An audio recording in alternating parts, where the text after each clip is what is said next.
Сәлем балалар, 2 сынып әдебиеттік оқу сабағы санамақтар тақырыбы 34-ші сабақ. Бүгінгі сабақтан сен үлгі бойынша санамақ құрастырып, өлеңдегі негізгі ойды анықтайтын боласың.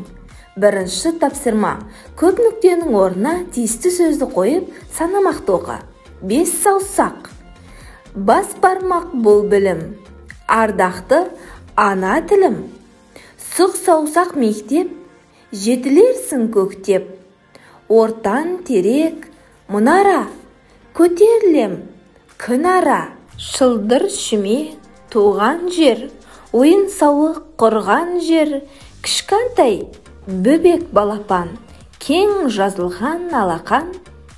Өлеңнің авторы Тұрсын Елеусізұлы. Абдрахман Асылбеков. Ақын. Қазіргі Жамбыл облысы Талас ауданы Ішарал ауылында 1938 жылы дүниеге келді. 2018 жылы дүниеден озған. Ақын балаларға арнап тамаша өлеңдер жазған. Екінші тапсырма. Түсініп оқы. Бір дегенің білім, білім жарық күнің. Екі дегенің еңбек, еңбек бәрін жеңбек. Үш дегенің үміт, үмітсіз жоқ жігіт. Төрт дегенің талап, талмай тұғын қанат.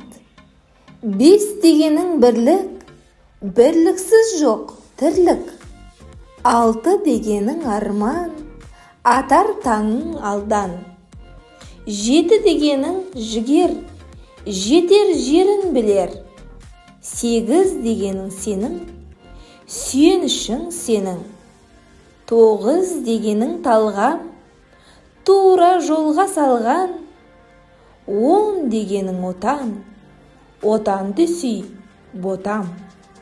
Өлеңнің авторы Абдрахман Асылбеков. Үшінші тапсырма.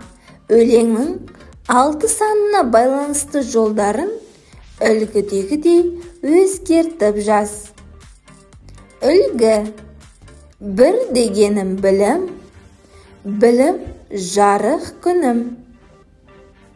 6 дегенім арман, атар таңым алдан.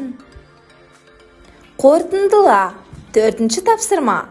Ақын санамақ өлең арқылы балаларға не айтқысы келді?